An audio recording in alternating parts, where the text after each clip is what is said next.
Greetings, everyone. Tim Anderson here, aka Renfell, and welcome to the latest episode of Monday Musings, where I talk about shenanigans, stuff that I'm doing, stuff that I'm watching, stuff that I'm reading, a little bit of what I'm working on, so on and so forth. Of course, this past weekend, was E3.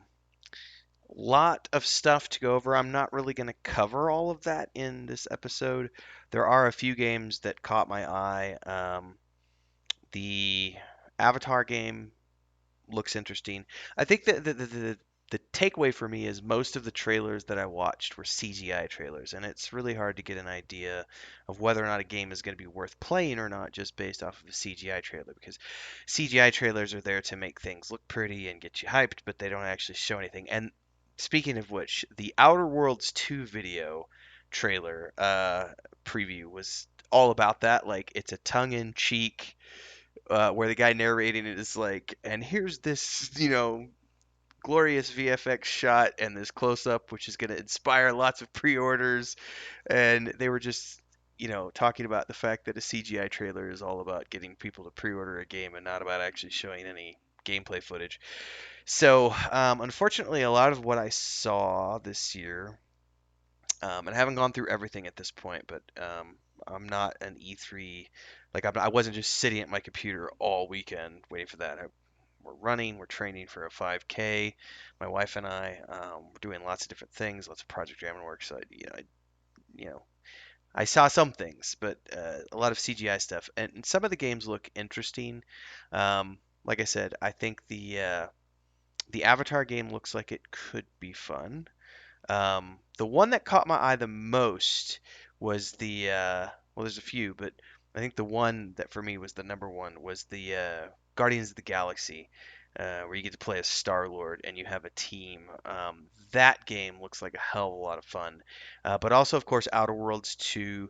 Starfield, they showed a CGI trailer, but it doesn't have enough information for me to get really. I'm still not sure what it's gonna be, so can't really know whether or not I'm gonna be super excited. But it's a new IP, so Bethesda usually does pretty good games, so I'm gonna be interesting to see what that is. Um, the Redfall looks really, really good, which is a co-op. It looks like, uh, and what is this one? Hang on, I'm just checking this out real quick.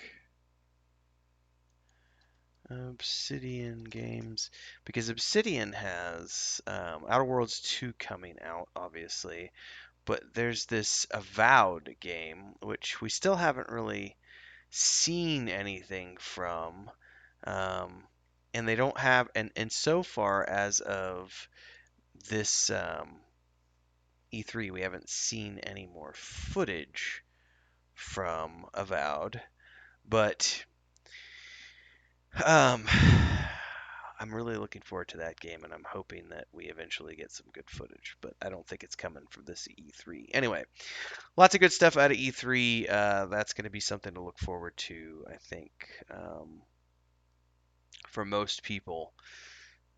Um, they're probably going to be looking at E3 this year about all of these big. There's a lot of big games. I was surprised that Ubisoft didn't show off the Star Wars open world Star Wars game they're working on, but that's probably not far enough along for them to run the risk of showing anything off. Um, that Avatar game, again, that's just CGI, but knowing James Cameron and the way he is, I have no doubt that that's going to be a visually stunning game. Um, but who knows what the gameplay is going to be like or anything else? Because I've also seen the gameplay from was it Horizon West, I think is what it's called now, the new Horizon Dawn game. It also looks visually stunning. We've actually seen gameplay from that in recent weeks, and it does look very, very good. So, more reasons to want to get your hands on a PS5. Again, I haven't gone through everything from this year's E3, so I look forward to, slowly working my way through that this week and getting up to speed on all of that fun stuff. So, Stick around for all of that. Um, let's see, what else we're going to talk about this week. I'm not reading anything new this at the moment. I kind of put a pause on the um, reading of Dragonlance Chronicles. Excuse me, because I've been more focused on working on the last couple months, getting all the tabletop stuff ready.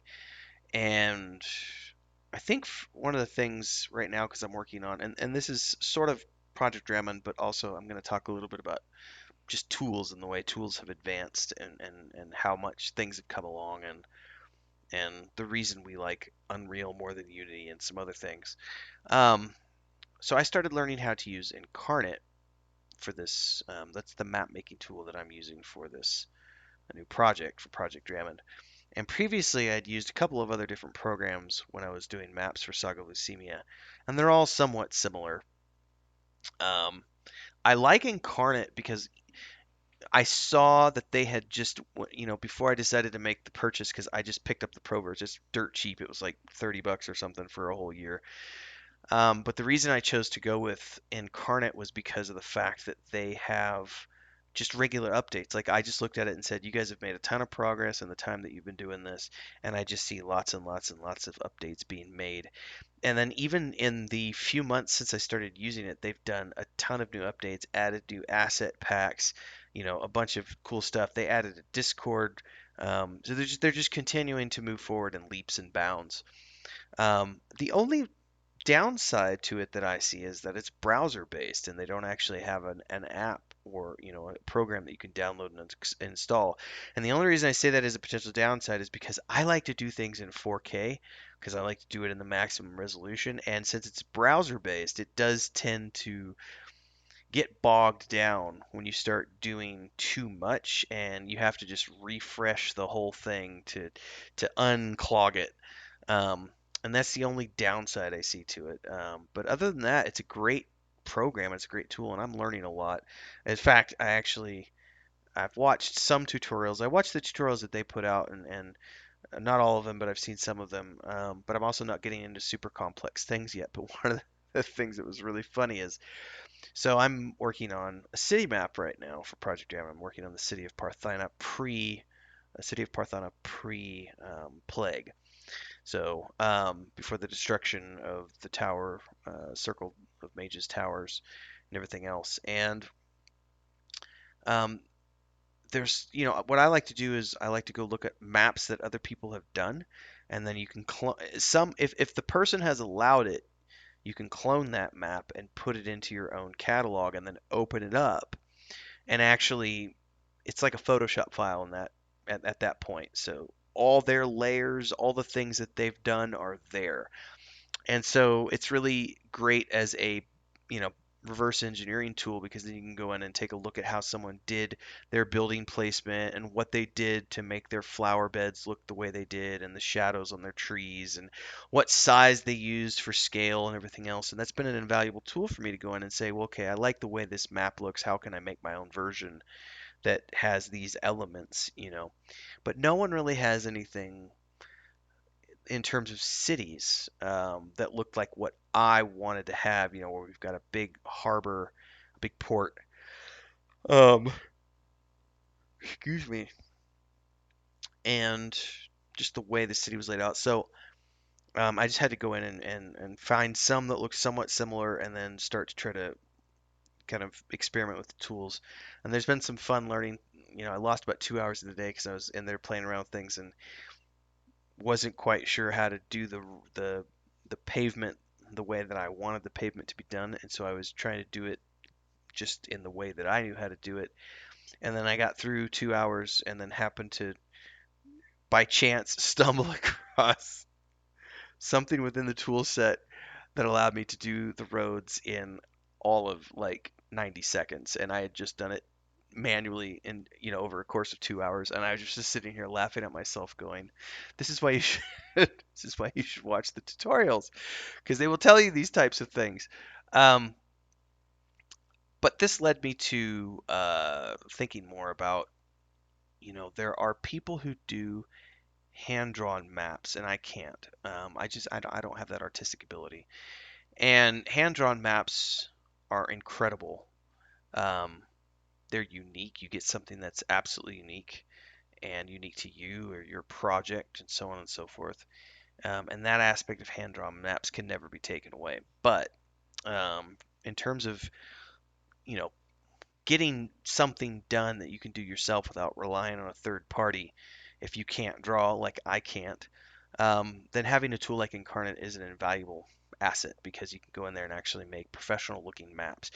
Obviously there are a limited amount of assets. It's no different than if you're buying from the Unity store or the Unreal store and making a game with those assets. At some point, someone else has probably used those assets. Matter of fact, I saw an MMORPG the other day. Um, that someone linked to me that's being done in Unreal 4, and I saw one of the asset packs that my brother and I have purchased for our point and click adventure game. I saw one of the buildings from that asset pack being being used in that MMORPG, and I just kind of went, that's what you get when you're using these massively available products. But I don't think that's a bad thing. It allows you to have a base of operations and replace things with unique assets if you want to go from there. But I think for building the tools, Incarnate is invaluable because I can just go out there and build these maps and have them, they're representations of these locations for the tabletop campaigns. They are not meant to represent 100% unique asset versions of the things that are in our world. They are just, representations of. Um, so hand drawn maps are great, and I love to use them as I find people who want to work with them. But being able to do something like this on my own is great because I can put a couple hours in a day and do I can do at least one map a week, if not one and a half maps per week. City map, excuse me, the city map in particular is taking me a little bit longer because I've had to learn how to do some of the tools. I know how to do village maps now; those are very easy. Um, I still haven't done a grid map yet, and there's going to be some caverns and stuff I got to build. So I got a lot of maps to do over the next few weeks, going through June. So that's what I've been working on. So I think in terms of what I was talking about, that leading me to think about Unreal and Unity. So tools and the advancement of tools allowing people to do lots of different things. I can look at any of these things. Like, for example, I can remember when I was growing up, um, when I was like not quite a teenager and early teens. So, like, because we moved to the place in Missouri when I was 9, and then I met the people through going to church that my parents had me go to. Um, one of the one of my best friends for many years. His dad was a graphic designer, and we're going back to early 90s, mid 90s.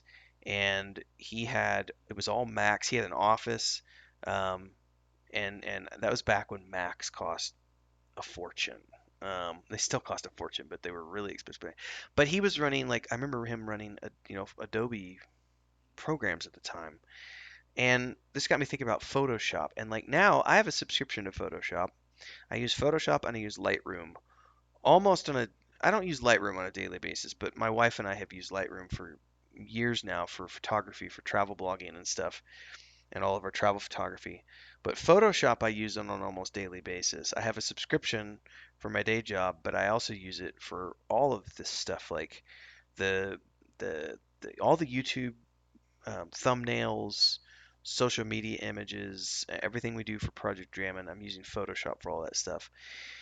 And I was just thinking, Photoshop, even 10 years ago, Photoshop was not nearly as accessible to the everyday person as it is today because you used to have a license. So you used to have to spend hundreds of dollars to get your hands on a copy of Photoshop. And that's why everybody, and I'm not going to lie, including myself, anyone who wanted to use Photoshop went out and pirated it if they weren't going to be using it on a full-time basis, Because I didn't used to use Photoshop professionally, so I never felt any guilt in having a pirated version of it. Um, and once I switched over to using it professionally, and that becomes a thing where okay, I need to get a license for it and everything else. And luckily, by the time that happened, um, it had switched over to a subscription option. And so now it's just you pay. I think I pay $10 a month is what I pay, and I get Lightroom and Photoshop for that, and I get cloud storage and everything else. So it's for me, it's a low price point, and I have access to this amazing tool, and I didn't have to pay 500, 700, or whatever the license fee was, which is the same thing with like if you look at Unreal. Before Unity came on the scene, Unreal was the go-to engine for game development for anybody. Unreal, especially Unreal 3. Um, and so before, when Unity was still in its infancy, Unreal cost a lot of money to get your hands on. So it was very cost prohibitive to get into game development. And you would often see like these like the Hero engine and other things being used because it wasn't nearly as cost restrictive as Unreal.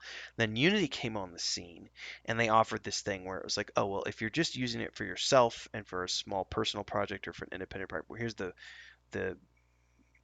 they had different names for it back in the day, but it was like Unity Personal and then Unity Pro, and then since they've expanded things and it's called different things now. But my brother started working with Unity.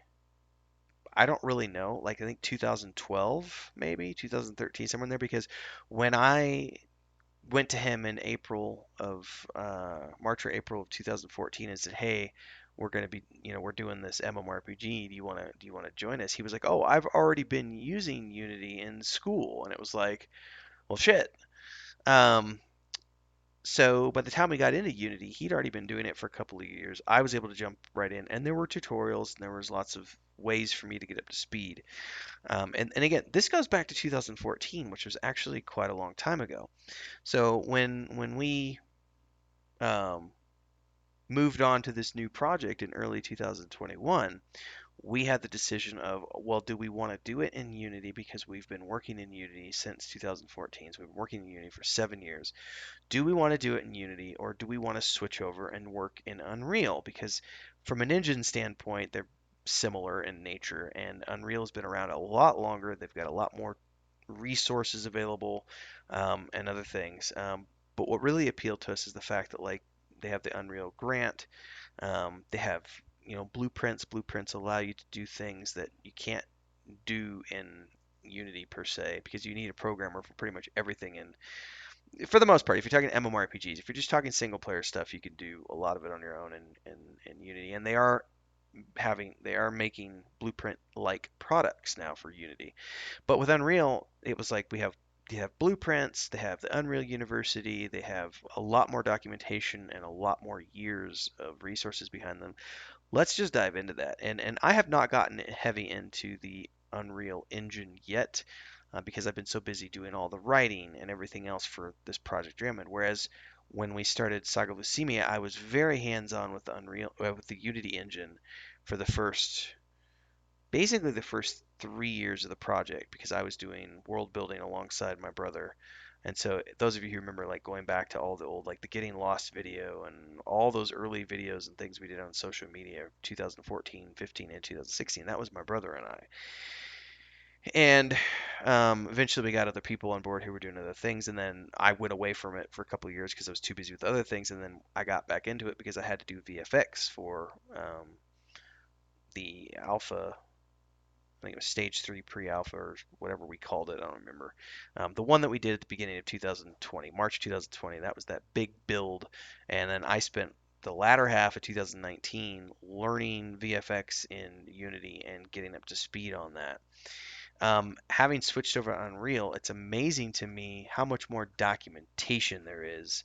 And it has, some of this is just because my brother and I were already familiar with the engine, but the learning curve has been a lot smaller, but also the technology has come so much further since 2014. So if you look at like, for example, Photoshop of 2014 versus Photoshop today, and then Photoshop of 2014 versus Photoshop in the 90s, as an example. Um, technology makes leaps and bounds. And I, for one, I think we're living in a very interesting time where there are a lot of tools available to creative individuals which allow you to go out there and do creative things. As long as you have the time and the dedication and are willing to put in, the time and dedication. We were talking about this the other day at the kind of during the most recent Looking for More podcast episode.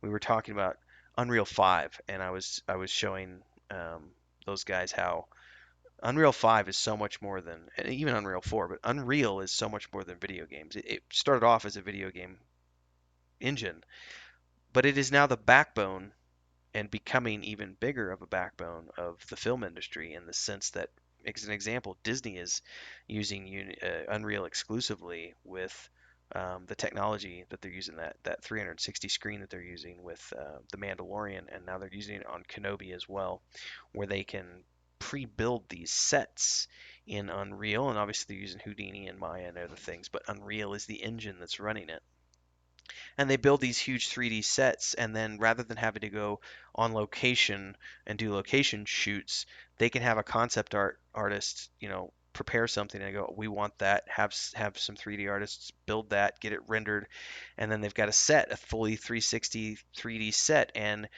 they've been talking about the revolutionary ways that has changed the filming process, because you don't have to now worry about changing the position of the actor to get a different uh, shot. You just literally change the 360 screen and you can get the shot that you want without the actor ever having to move at all. And the lighting can all change just by the rotation of this screen. It's incredible where technology has come, and what it's allowing creatives to do, and Unreal 5 is taking things to the next level.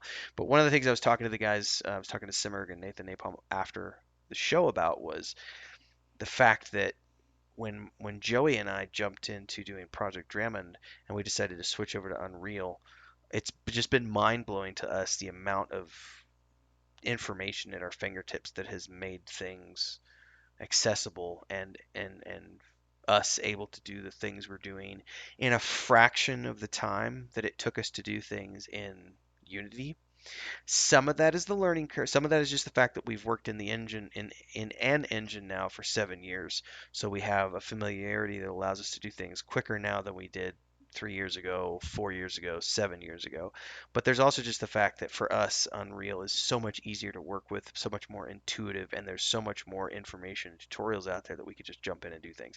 But I look at this, it's like all things, Photoshop, etc. My wife is using um, I'm blanking on the program she uses. Hey, Chris. She ducked around the corner. I don't know where she's at now. I'm really blanking on the program that she uses. It's Paint Studio. Clip. That's what it is. Clip Paint Studio or Clip Studio Paint, something like that. Um, it is. That's almost an exclusively an illustration tool. And as an example, there are thousands of videos of people out there showing you how to do things with that tool. And it doesn't matter if you're using Corel Draw or, you know, Photoshop or Clip Studio or whatever program you want to use. There's like a dozen programs out there for drawing. You'll find people who have done tutorials on them, and that's the beautiful thing about being a creative in the time that we live in. But it doesn't substitute the time that it takes to build something. So we were talking about this the other day with some folks, and it's like, yes, there are all these tools and all these resources that allow someone to go out there and learn how to do these things, and to figure out how to use a tool, but it is no substitute for the time that it takes to actually create things and put it all together. So as an example, you know, Chris has been working on concept art now since mid-February. I don't even know how many pieces he has now. Probably 50 pieces if you count concepts that have just been sketches that get put onto the side burner, combined with like the pieces that I've said these are finished enough that I'll use them in Project Drummond. That has all taken time. That doesn't just appear, out of nowhere. That's a lot of time that goes into that.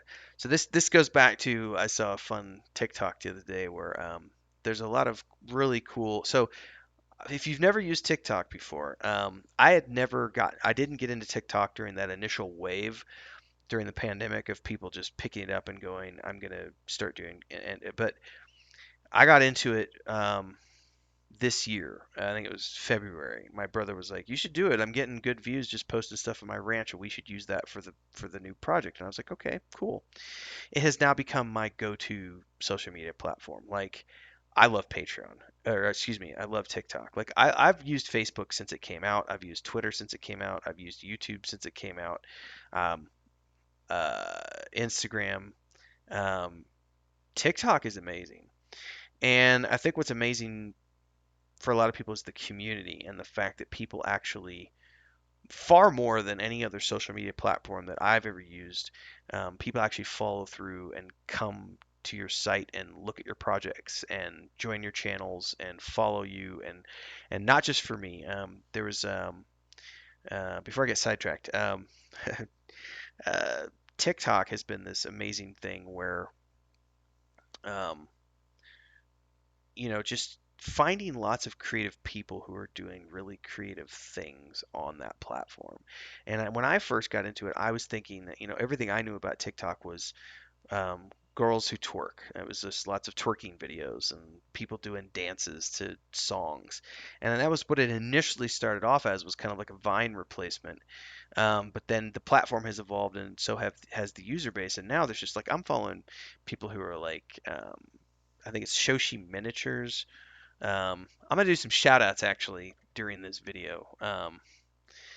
Open up my TikTok because I don't follow a ton of people, but I do follow a lot of creatives and they do amazing things.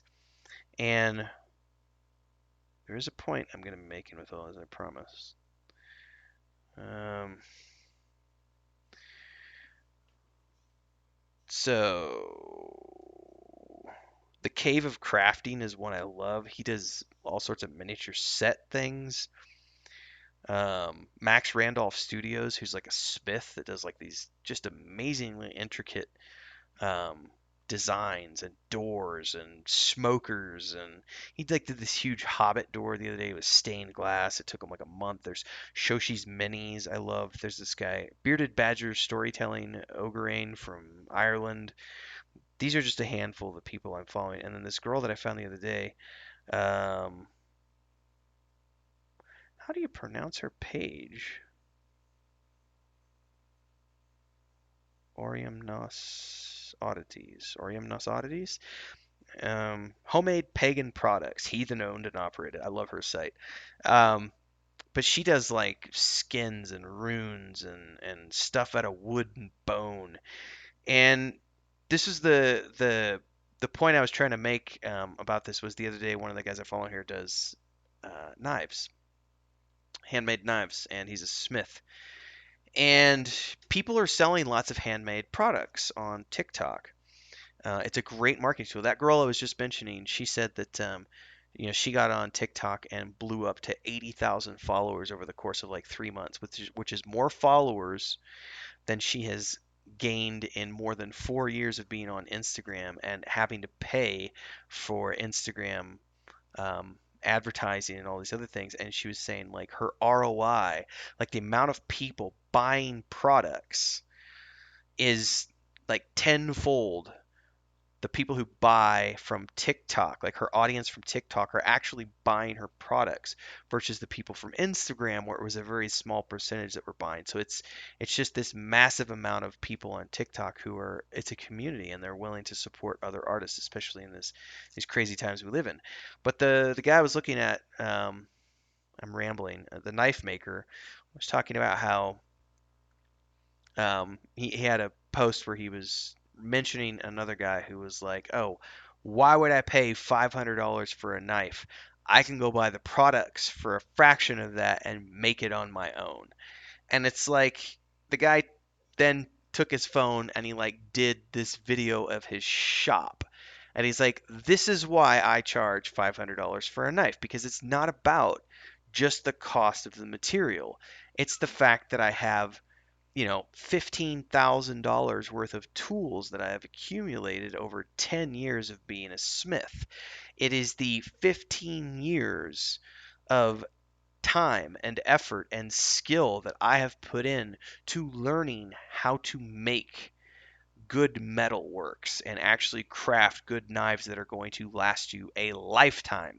If you buy a $500 knife from me, it is not, it's not a knife that you're going to buy and use for a year or two. It's a knife that you're going to buy and you will then use for the rest of your life. If you buy a knife set from me for your kitchen, those knives will last you the entirety of your life.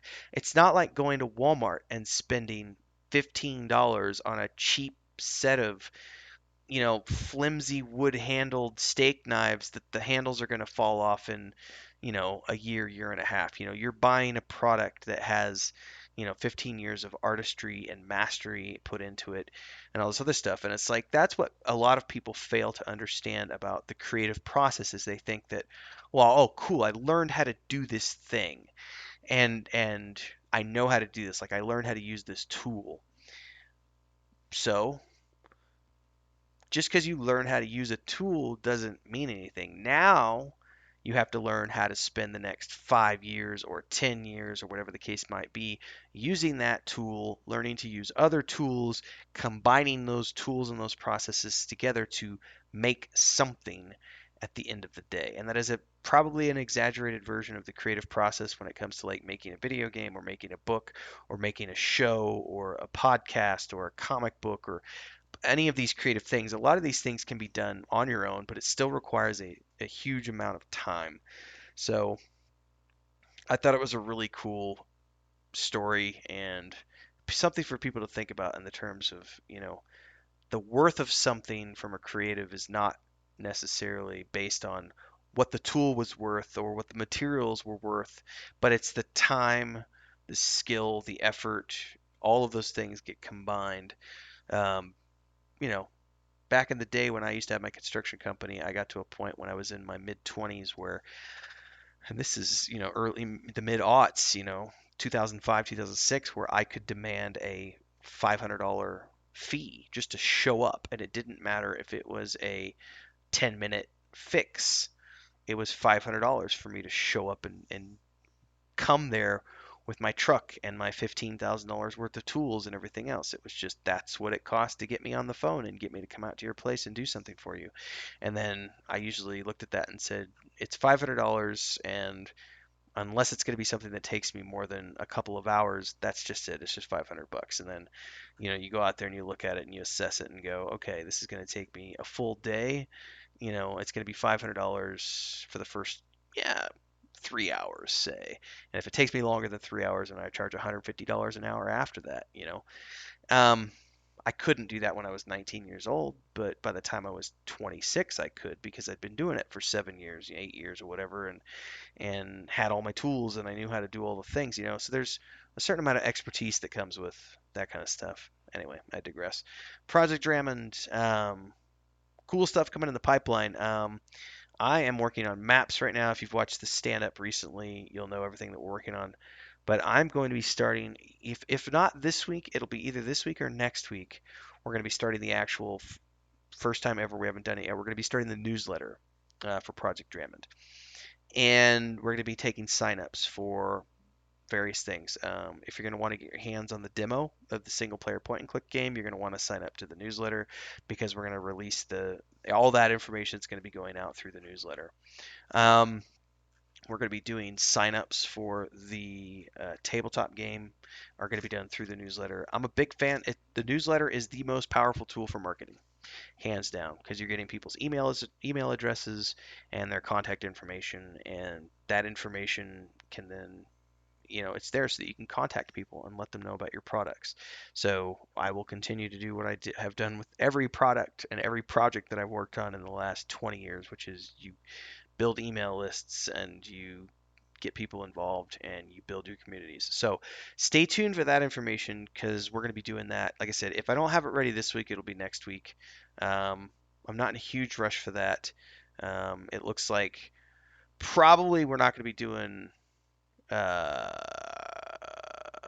stuff for July 1st. It'll probably be late July when we start doing playtests and stuff. Because I've got everything ready on my end for the most part. I'm just doing maps right now, but because my brother's had just life and visits from friends and t-ball games with his son and all this other stuff during summertime, he's been going a little slower. So that July 1st date we had in our minds was always a soft date for the demo and stuff, and it's looking like it's going to be a little bit longer than that. So I'm going to try to coincide my stuff with his stuff so that we're launching everything at the same time.